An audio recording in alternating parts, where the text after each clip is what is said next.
నీకు స్తోత్రం. నీ కృప చొప్పున, నీ దయ చొప్పున, నీ యొక్క ఆత్మ సహాయమును బట్టి ఆయన ఈ వాక్యమును, ఈ ధ్యానమును ముందుకు నడిపించమని ఆయన వీటిని మా జీవితాల్లో ప్రభా ఆయన చేసి చూపించుకోవడానికి ఆయన లేదా వాటిని మా జీవితాల్లో ప్రభా ప్రతి అనుక్షణము వాటిని ఆయన మేము క్రియారూపకంగా చేయటానికి సహాయం దయచేయమని ప్రార్థన చేస్తాం. మా ప్రభు అయిన యేసు క్రీస్తు పేట అడిగి వేడుకుంటున్నాం తండ్రి. ఆమేన్. ఆమేన్. మరి 101వ కీర్తన 8 వచనాలు ఉన్నాయి. వీటిని క్లుప్తంగానే ముగించడానికి ప్రయత్నం చేస్తాను. 101వ కీర్తనలో నేను కృపను గూర్చి న్యాయమును గూర్చి పాడేదను, యెహోవా నిన్ను కీర్తించేదను అని అంటున్నాడు. మరి దావీదు జీవితంలో జరిగినటువంటి సంఘటనలు అన్ని ఇన్ని కాదు. ఆయన పడినటువంటి శ్రమలు అంతా ఇంత కాదు. అయితే ఈ కీర్తనలో ఏదో గొప్ప విషయమే జరిగింది దావీదు జీవితంలో. అందుకే ఆయన నీ కృపను గూర్చి, తనకు జరిగినటువంటి అన్యాయమును గూర్చి న్యాయం ఏదో జరిగింది, అందుకే న్యాయమును గూర్చి పాడేదను, యెహోవా నిన్ను కీర్తించేదను అని అంటున్నాడు. దేవుని యొక్క కృప చొప్పున దావీదుకి మనకి ఏదో ఒకటి ఎప్పుడో ఒక సందర్భంలో లభిస్తుంది ఆ కృప చొప్పును బట్టి. అలాగే అన్యాయం అయిపోయినటువంటి సంఘటనల్లో లేదా అన్యాయం అయిపోయినటువంటి విషయాల్లో ఆయన నిర్ణీత కాలంలో ఆయన నిర్ణయించిన సమయాల్లో న్యాయం కూడా మనకు లభిస్తుంది. అయితే కృప దొరికిన తర్వాత, న్యాయము దొరికిన తర్వాత నీ బిహేవియర్ ఏంటి, తర్వాత నీ పరిస్థితి ఏంటి, తర్వాత నీ సంగతి ఏంటి అనేదే ముఖ్యం. అదే 8 విషయాలు. కృప దొరకక ముందు బాగానే ఉన్నావు, లేదా కృప కోసం వేచి చూస్తున్నప్పుడు బాగానే ఉన్నావు, అన్యాయం అయిపోయినప్పుడు బాగానే ఉంటావు, లేకపోతే వేచి చూస్తూ ఉంటావు. న్యాయం దొరకగానే, కృప దొరకగానే నువ్వు అప్పుడు కృపనిచ్చిన వాని గురించి నువ్వేం మాట్లాడావో, న్యాయం చేసిన వాని గురించి నువ్వేమని సాక్ష్యం చెప్తున్నావు అనేది కింద ఈ 8 వచనాల్లో క్లుప్తంగా పొందుపరిచాడనేది నా యొక్క ధ్యానాంశం. ముఖ్యమైనటువంటి విషయాలు 5 మాత్రమే ధ్యానం చేయటానికి ముందుకు వచ్చాను నేను. 5 విషయాలు ధ్యానం చేసుకుందాం. 1వ వచనంలో నిర్దోషమైనటువంటి మార్గము అంటున్నాడు. అంటే వచనం మొత్తం నిర్దోష మార్గమున వివేకముతో ప్రవర్తించదును, నీవు ఎప్పుడు నా యొద్దకు వచ్చేదవు, నా ఇంట యథార్థ హృదయముతో నడుచుకుందును. నిర్దోష మార్గము అంటున్నాడు. కృప పొందిన తర్వాత, న్యాయము దొరికిన తర్వాత మార్గం, ఏ మార్గము? 2 మార్గాలు ఉన్నాయి.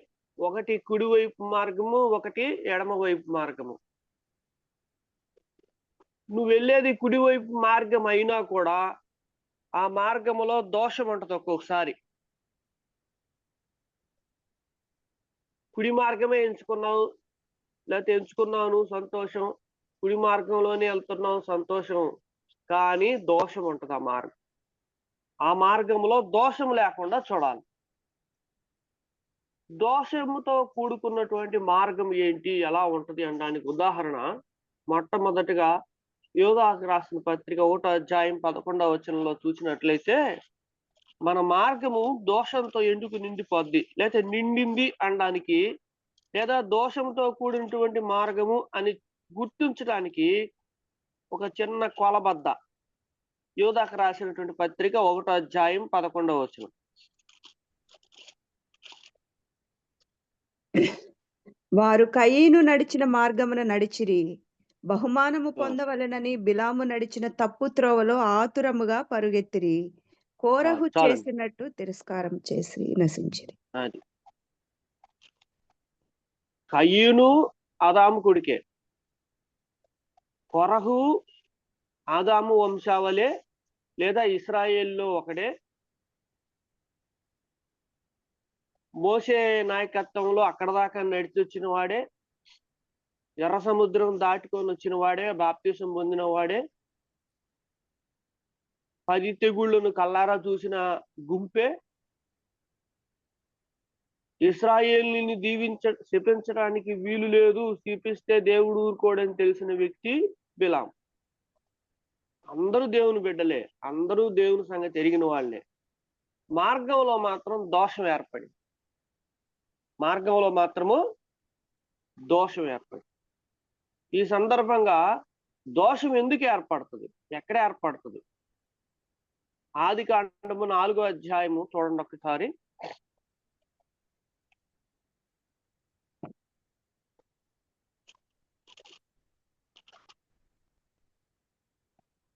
నాలుగో వచనం. హేబేలు కూడా తన మందలో తొలుచూలు పుట్టిన వాటిలో క్రొవ్విన వాటిని కొన్ని తెచ్చెను. యెహోవా హేబేలును అతని అర్పణను లక్ష్యపెట్టెను. కయీనును అతని అర్పణను ఆయన లక్ష్య పెట్టలేదు. ఇప్పుడు 3వ వచనం చదవండి. కొంతకాలమైన తరువాత కయ్యూను పొలము పంటలో కొంత యెహోవాకు అర్పణగా తెచ్చెను. కొంతకాలమైన తరువాత కయ్యూను పొలములో కొంత యెహోవాకు అర్పణగా తెచ్చెను. అయితే హేబేలు తన మందలో తొలుచూలున పుట్టిన వాటిలో క్రొవ్విన వాటిని కొన్ని తెచ్చెను. శ్రద్ధ. దేవునికి ఇచ్చేటువంటి అర్పణ విషయంలో, దేవుని మార్గంలో వెళ్ళేటప్పుడు శ్రద్ధ. ఆచితూచి ప్రతి దానిని చెక్ చేసుకుంటూ శ్రేష్టమైన దానిని అర్పించటానికి ఉండేటువంటి స్వభావం ఉంటది కదా. అలా గనక ఉంటే దోషం లేని మార్గంలో వెళ్తున్నాము అనడానికి అదే గుర్తు. కాబట్టే యోధా రాసిన పత్రికలో 1:11లో కయ్యూను గురించి, బిలాము గురించి, కొరహు గురించి ప్రస్తావన. మేలు పొందిన తర్వాత, కృప పొందిన తర్వాత, న్యాయము తీర్చబడిన తర్వాత, సంతోషంగా ఉన్నప్పుడు, ఆనందంగా ఉన్నప్పుడు చిన్నగా నెమ్మదిగా మార్గం కాస్త దోషపూరితమైన మార్గంగా మారిపోయే ప్రమాదం ఉంటది ఒక్కొక్కసారి. అది గమనించుకోవాలా. మార్గం సరిగ్గానే ఉన్నాం అనుకుంటాం మనం, కానీ అక్కడ దోషం ఏదో ఉంటది. అలాగే 1వ వచనంలో ఇంకొక ముఖ్యమైనటువంటి విషయం. ప్రతి క్రైస్తవుడు, ప్రతి విశ్వాసి మార్గంలోనే ఉన్నాను అని అనుకుంటాయేమో, జాగ్రత్తగా దోషంతో ఏమైనా నిండుకుంటుందేమో వెనక నుంచి చూసుకుంటా రావాలి. మళ్ళీ మీకా గ్రంథము 7వ అధ్యాయం 24వ వచనం చదివితే,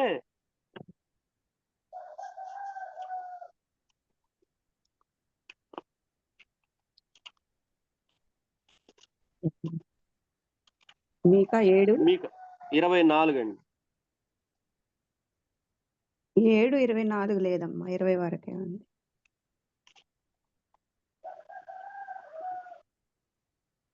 సరే, ఓకే.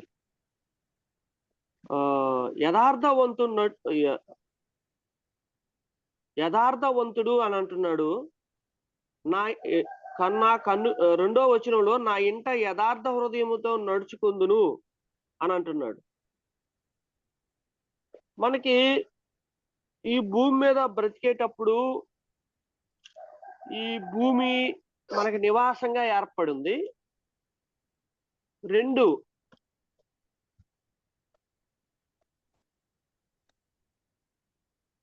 మనం నివసిస్తున్న ప్రాంతము, మనం నివసించేటువంటి తీరు, బహిర్గతంగా మనుషులకి కనబడేటువంటి ఇల్లు ఒకటి ఉంది.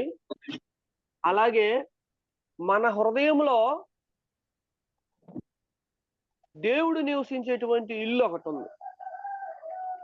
అదే సమయంలో అదే నివాసంలోకి రావాలని పోటీ పడేటువంటి వేరొకటి కూడా ఉంది.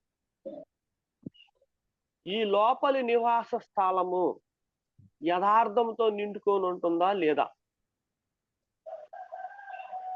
అనేది మనము గ్రహించుకోవాలి. ఎందుకంటే కృపలో ఉన్నప్పుడు, కృప కోసం ఎదురు చూస్తున్నప్పుడు, అన్యాయంలో ఉన్నప్పుడు యథార్థంగా నివసిస్తాం.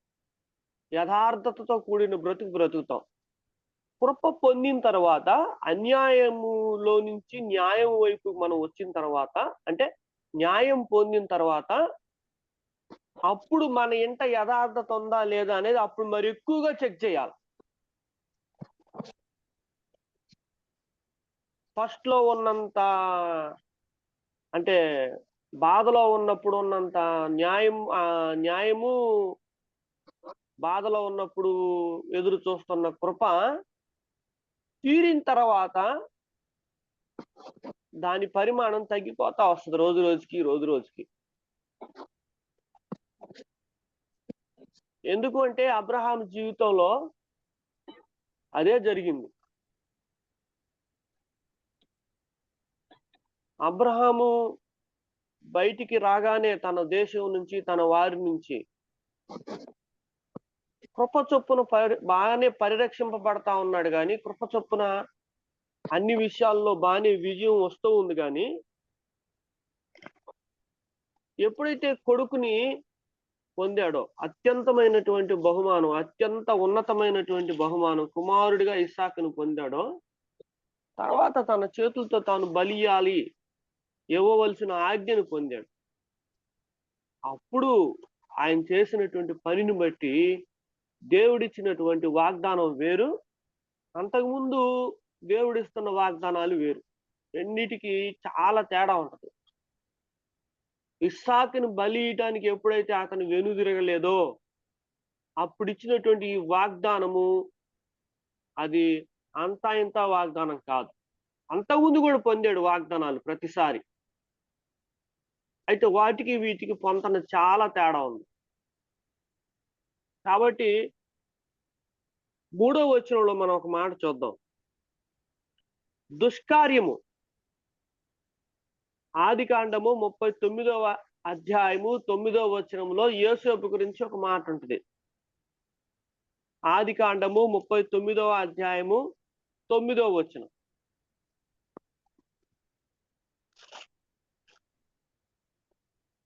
నీవు అతని భార్యవైనందున నిన్ను తప్ప మరి దేనిని నాకు అప్పగింపై ఉండలేదు. కాబట్టి నేనెట్లు ఇంత ఘోరమైన దుష్కార్యము చేసి దేవునికి విరోధముగా పాపము కట్టుకొందునని తన యజమానుని భార్యతో అనెను. ఆమేన్. ఇక్కడ మనం చదివినటువంటి వచనంలో 3వ వచనం ఒకసారి చదువుతారా? యెహోవా అతనికి తోడై ఉండెననియు అతడు అది చేసినదంతా కాదండి.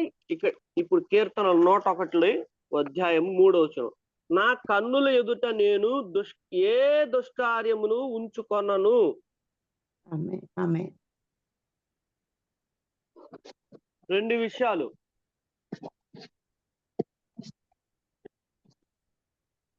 కనీసము కళ్ళ ద్వారా చూసి శోధనలో పడకుండా కళ్ళు చూసిన దాన్ని కోరుకునే ప్రమాదం ఉంది.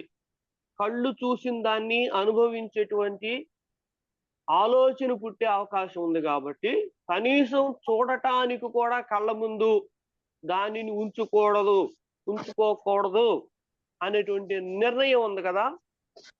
అలాంటి నిర్ణయము కృప పొందిన తర్వాత, న్యాయము తీర్చబడిన తర్వాత ఎక్కువగా జరగాలి.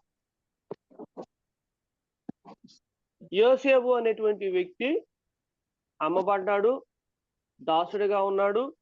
అతన్ని బట్టి యజమానుడు కూడా బాగా ఆశీర్వదింపబడ్డాడు. కాబట్టి అన్నిటినీ అప్పగించాడు. కానీ ధర్మశాస్త్ర గ్రంథం యోసేపు ఆయన ఆ సమయానికి ధర్మశాస్త్ర గ్రంథం ఇంకా ఇవ్వబడలేదు. అంతే కదండి? ఉందా ధర్మశాస్త్ర గ్రంథం?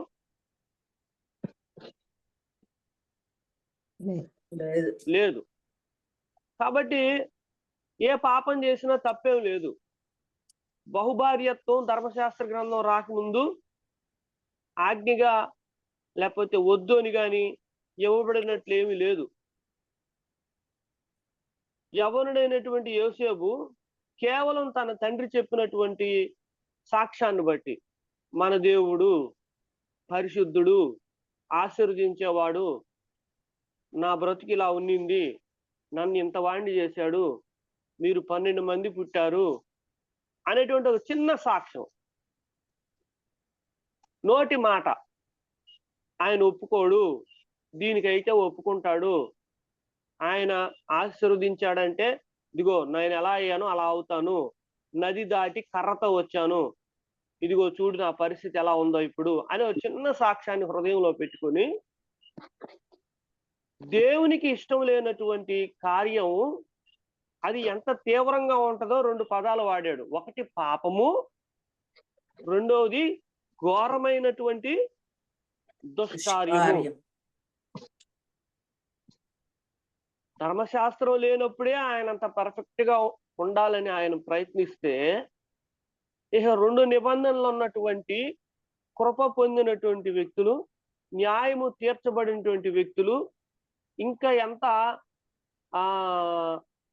పర్ఫెక్ట్ గా ఉండటానికి ఇంకా రోజు రోజుకి ఎంత పదును పెట్టబడాల్సిన అవసరం ఉందో ఈ వాక్యాన్ని బట్టి మనము గమనించవచ్చు. కాబట్టి కన్నుల ఎదుట దుష్కార్యము ఉంచటానికి కూడా లేకపోతే ఉంచుకోవటానికి కూడా మనము ప్రయత్నం చేయకూడదు. 4వ వచనం, మూర్ఖ చిత్తుడు నా యుద్ధ నుండి తొలగిపోవలను, దౌష్ట్యమును నేను అనుసరింపను. మూర్ఖ చిత్తుడు అంటే మినిమం సెన్స్, బుద్ధి అంటారు, అది కూడా ఉండదు. బుద్ధి అంటే అవగాహన, ఇది ఇందుకు జరిగింది, ఇది ఇందుకు జరగలేదు అనేటువంటి ఆలోచన కలవాడు.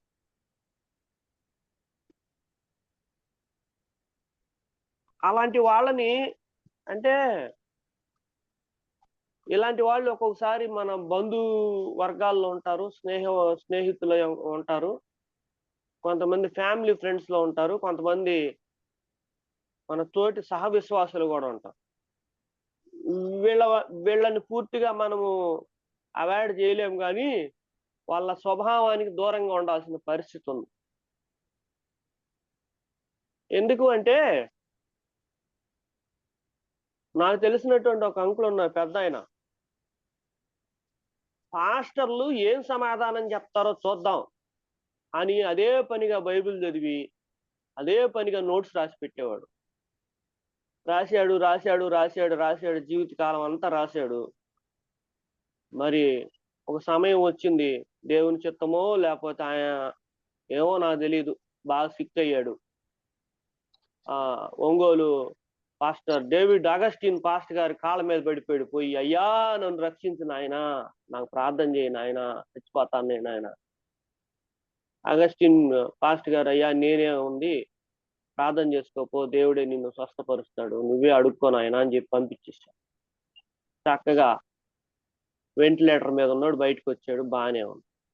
ఇప్పుడు ఏ అంకుల్ ఎలా ఉన్నారు, ఏం సంగతి అని అంటే, బైబిల్ మళ్ళీ చదువుతున్నారా, ప్రార్థన స్టార్ట్ చేశారా అని అంటే, ఓపిక లేదు అబ్బాయి, ఇప్పుడు అంత ఆలోచన లేదు అబ్బాయి, కాన్సన్ట్రేషన్ చేయలేకపోతున్నాను అబ్బాయి అన్న. సరేలే ఓపిక లేదేమో అనుకుని అలాగే ఒక గంట సేపు కూర్చొని చూసా. మాట్లాడుతా మాట్లాడుతా టక్కని రూమ్ లోకి వెళ్ళిపోయి నిద్రపోయాడు. మళ్ళీ టక్కని 11:30 కల్లా బయటకు వచ్చి టీవీ ఆన్ చేశాడు. ఏంది అంటే 11:30కి టీవీ సీరియల్ వస్తుందంట.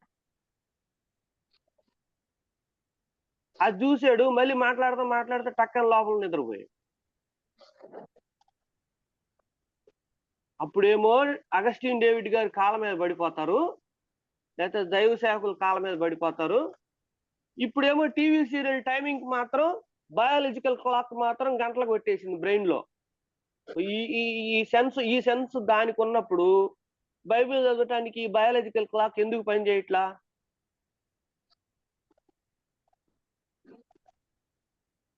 బుద్ధి కోల్పోయారు, కనీసం అవగాహన అనేది పోయింది అంతే. పనిచేయలే. ఇట్లాంటి వాళ్ళకి మనం డైరెక్ట్గా ఏం చేయాల్సిన అవసరం లేదు, కానీ వాళ్ళ స్వభావంతో వాళ్ళ ఆలోచనలతో ఏకీభవించకుండాను ముఖ్యంగా మోటివేట్ అవ్వకుండా ఉంటే చాలు. మోటివేట్ అవ్వకుండా ఉంటే చాలు. లాస్ట్ మాట ఒకటి ధ్యానం చేసి ముగించుకుందాం. 5వ వచనం, తన పొరుగు వారిని చాటున దూషించు వారిని నేను సంహరించెదను, అహంకార దృష్టి గల వారిని, గర్వించిన హృదయము గల వారిని నేను సహింపను. దూషించుట దూషించుట అంటే ఏంటి అని అంటే, మనకున్న సమస్య చెప్పటం వేరును, మనకున్నటువంటి బాధను చెప్పుకోవటం వేరు, లేదా మనకు కలుగుతున్నటువంటి ఇబ్బందిని చెప్పటం వేరును, విపరీతమైనటువంటి ధోరణిలో మాట్లాడటం వేరు. దూషణ అది అవమానపరిచే రీతిగా మాట్లాడటం. తీతుకు రాసినటువంటి పత్రిక 2వ అధ్యాయం 3వ వచనం. తీతుకు రాసినటువంటి పత్రిక 2వ అధ్యాయం 3వ వచనం. హల్లెలూయా. అలాగుననే వృద్ధ స్త్రీలు కొండెగత్తులను మిగులు మద్యపానాసక్తులనై ఉండక ప్రవర్తన యందు భయభక్తులు గలవారై ఉండవలెననియు, దేవుని వాక్యము దూషింపబడకుండునట్లు యవన స్త్రీలు తమ భర్తలకు లోబడి ఉండి తమ భర్తలను శిశువులను ప్రేమించువారును, స్వస్థ బుద్ధి గలవారును, పవిత్రులను, ఇంట నుండి పని చేసుకొని వారును, మంచివారునై ఉండవలెనని బుద్ధి చెప్పుచు మంచి ఉపదేశము చేయువారునై ఉండవలెననియు బోధించుము. చాలండి. మనకు కావాల్సిన మాట ఏంటంటే, దేవుని వాక్యము దూషింపబడకుండు నిమిత్తము. అక్కడ అందరు స్త్రీల పేరు రాశారు, కానీ మగవాళ్ళు కూడా దాంట్లోకి వర్తిస్తారు.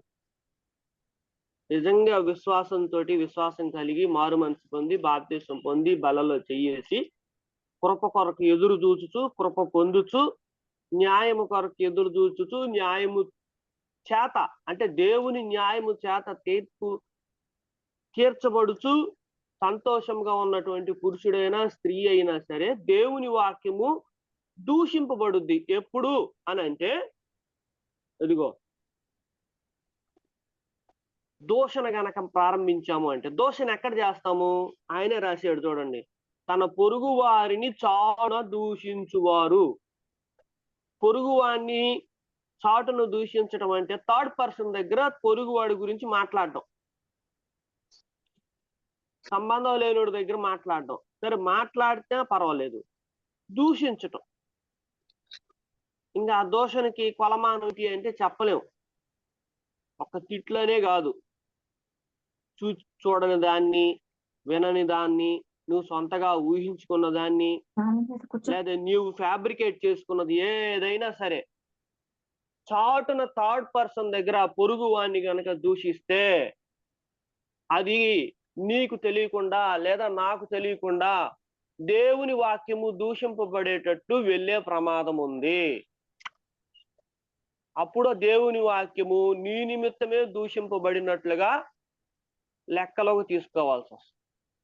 కాబట్టి నువ్వు దేవుని విశ్వాసమై ఉండి లేదా దేవునికి నమ్మకస్తుడిగా ఉన్నటువంటి నేను ఆయనకి నామానికి లేదా ఆయన చేసినటువంటి కార్యాలకి లేదా ఆయన చెప్పిన సంగతులకి సాక్షిగా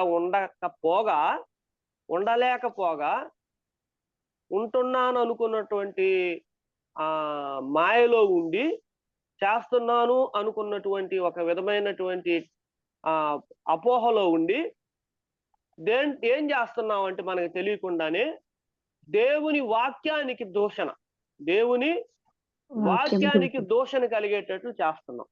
ఆ సంగతి స్పృహలోకి రావాలి. 101వ కీర్తనలో కృప పొందినటువంటి తర్వాత, న్యాయము తీర్చబడిన తర్వాత 5 అంశాలుగా ధ్యానించబడినటువంటి సంగతులు. తర్వాత జీవితం ఏంటి, ఎలా ఉండబోతున్నాము, ఇదిగో నేను ఇలా ఉంటాను అని ఒక నిర్ణయానికి వచ్చినట్లుగా దావీదు రాసినటువంటి 101వ కీర్తన మనకు కనబడుతుంది. ఒకే ఒక్క సాక్ష్యం, అలా ఉన్నాడా లేదా దావీదు, ఆ పద్ధతిలో కొనసాగాడా లేదా అనే దానికి ఒకే ఒక్క సాక్ష్యం. వృద్ధాప్యమందు దావీదు ఏమో మరి రక్తహీనతో ప్లేట్లెట్స్ తగ్గినాయో ఏం జరిగిందో మనకు తెలియదు. సిక్నెస్ వచ్చింది, ఆయనకి చలి ఎక్కువగా కలుగుతుంది. కాబట్టి ఆయనకి వెట్ట కలుగునట్టు ఏం చేశారంటండి కొంతమంది పెద్దలు నిర్ణయించి, ఐడియా ఉంది ఎవరికన్నా? ఒక స్త్రీకి వివాహం ఒక చేశారు. చిన్న ఆ. పిల్లని తెచ్చారు. యవనస్తురాలు చిన్న పిల్లని తీసుకొచ్చారు, తెచ్చి ఆమెను ఆయన కౌగిట పరుండబెట్టారు.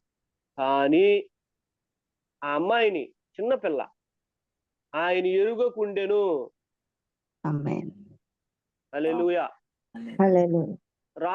దావీదు ఏం చేసినా అడిగేవాడు లేడు, రాజులకి అది తగినది అన్నట్టుగా బ్రతికారు అప్పుడు. కానీ ఆయన ఎరుగకుండెను. ఆమె చక్కటిది, అందగత్తె అనడానికి ఉదాహరణ మళ్ళీ దావీదు కొడుకి ఆమెను నాకిచ్చి పెళ్లి చేయమని సొలొమోను తల్లిగారి చేత రికమెండేషన్ చేపించాడు. అవునా కాదా? అవును. కాబట్టి కృప పొందిన తర్వాత, న్యాయము నీ పక్షాన తీర్చబడిన తర్వాత, న్యాయాన్ని బట్టి నువ్వు సంతోషంగా ఉన్నప్పుడు తర్వాత బ్రతికేంటి?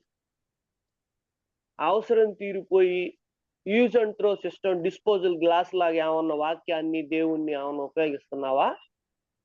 లేకపోతే ఇంకో రకంగా ఏమన్నా కొత్త నిర్ణయాలు, అంటే ఇదిగో దావీదు గారు రాసినటువంటి 101వ అధ్యాయంలో ఉన్నటువంటి కొన్ని విషయాల వైపు ఏమన్నా దృష్టి మరల్చే ఆలోచన ఏమన్నా ఉందా అనేది ధ్యానం చేసుకోవాలి, మననం చేసుకోవాలి.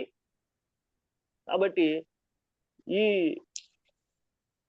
వాక్యాలను గుర్తుపెట్టుకొని, ఈ సంగతుల్ని నిత్యము జ్ఞాపకం చేసుకొని నెమరు వేసుకుంటూ దేవునికి యథార్థమైనటువంటి హృదయస్తులుగా ఉండటానికి, దేవుడు ఇష్టపడేటువంటి విశ్వాసులుగా ఉండటానికి. ఎందుకంటే మనం పొందుతున్నటువంటి వాగ్దానాలన్నీ కూడా నాకు తెలిసినంత వరకు, అంటే స్థిరమైన వాగ్దానాలు వాటి గురించి నేను ప్రస్తావించడం లేదు, కానీ టోటల్ గా సమస్త సార్వత్రిక సంఘానికి కలిపి ఇచ్చినటువంటి వాగ్దానాలు ఉన్నాయి, వాటి గురించి ప్రస్తావించడం లేదు. కానీ స్టాండర్డ్ అయినటువంటి వాగ్దానం, సియోను కొండ ఎలా అయితే కదల్చబడక స్థిరమైన పునాదిగా వేయబడిందో, అలాంటి స్టాండర్డ్ అయినటువంటి వాగ్దానం పొందినట్లుగా మన దగ్గర రుజువు ఏర్పరచుకోవాలన్నదే నా ఉద్దేశం. మిగతా వాగ్దానాలన్నీ కూడా ఈ భూలోకంలో లేక ఈ భూమి మీద బ్రతుకుతున్నటువంటి పరిస్థితుల్లో ఈ శ్రమలను బట్టి ఆదరణ కొరకు లేదా కొంత విశ్వాస జీవితంలో ముందుకు ఇంకా కొనసాగిపోవటానికి ఇవన్నీ ఉపయోగపడుతున్నాయి, మంచిది. అయితే శాశ్వతమైనటువంటి వాగ్దానం వ్యక్తిగతంగా వేరువేరుగా అది గనక పొందుకున్నట్లయితే అప్పుడు మనం మరి మిక్కిలిగా సంతోషించవచ్చు. అటువంటి కృప ప్రభు అయిన యేసుక్రీస్తు ఆయన ప్రేమ, కనికరము, జాలి, కరుణ, ముఖ్యంగా ఆయనకున్నటువంటి ప్రత్యేకమైన కృప ద్వారా మనకు దయచేయును గాక. ఆమేన్. ఆమేన్. హల్లెలూయా. ఆమేన్. హల్లెలూయా. హల్లెలూయా. హల్లెలూయా. హల్లెలూయా. హల్లెలూయా. చక్కనైనటువంటి మాటలను విన్నాం ప్రియులారా. కృప పొందిన తరువాత, క్షమించబడిన తరువాత, ఆయన కరుణను పొందుకున్న తరువాత విశ్వాసులుగా, క్రైస్తవ బిడ్డలుగా మన జీవన విధానం ఎలా ఉండాలి, దావీదు గారి జీవితంలో ఏ విధముగా ఆయన జీవించాడు. ఎంత చక్కనైనటువంటి మాటలు పిల్లరా.